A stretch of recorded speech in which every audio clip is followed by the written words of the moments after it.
লোকসভা ভোটের মুখে বাস বিক্ষোভ কেন্দ্রের বিরুদ্ধে। বছরের প্রথম দিনই বাস ড্রাইভারদের ধর্মঘট পুরুলিয়ায়। অচল পুরুলিয়া বাস স্ট্যান্ড।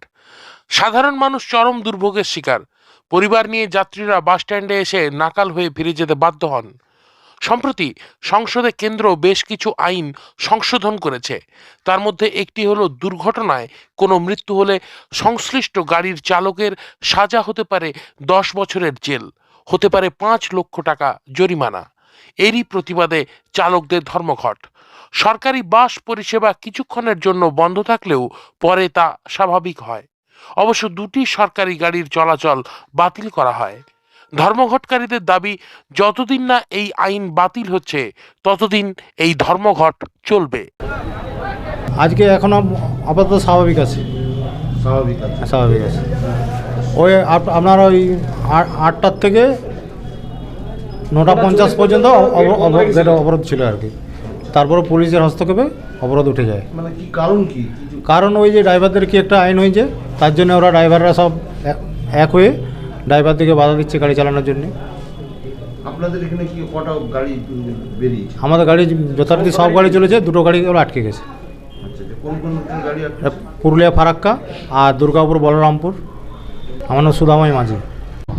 আজকের অবরোধটা হচ্ছে আমাদের এইটাই যে ড্রাইভাররা যদি কোনো রকম অ্যাক্সিডেন্ট করে তা 5 লাখ টাকা জরিমানা এবং 10 বছর জেল। তাই সমস্ত ড্রাইভার বা পরিবহনের তরফ থেকে সব কর্মচারী বাস বন্ধ করেছে। যে এই যে সরকারের তরফ থেকে যেটা করা হয়েছে সেটা যাতে না হয়, এরকমভাবে হলে কোনো ড্রাইভার গাড়ি চালাতে কুঞ্চিত থাকছে সমস্ত ড্রাইভারেই। এবং আমরা চাইছি এইগুলা না মানা পর্যন্ত বাস চালাবো না।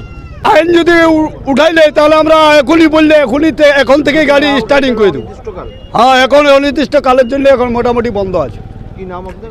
বিনোদ কুমার। আর সাজাও বলে বেরিয়েছি, আসে দেখছি সমস্ত গাড়ি বন্ধ, সমস্ত রুটের বাস বন্ধ।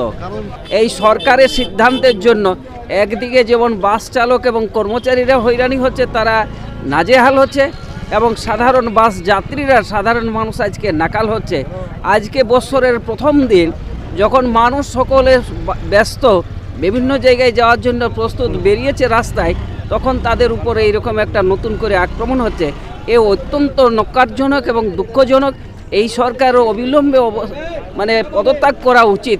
সাধারণ মানুষকে যেভাবে হয়রানি করছে, সাধারণ চালকদের এর আগে ইতিপূর্বে এরকম কোনো সিদ্ধান্ত হয়নি।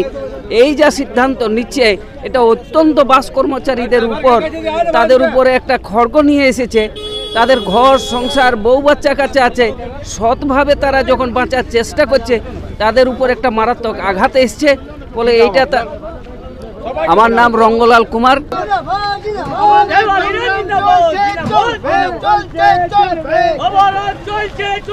চলবে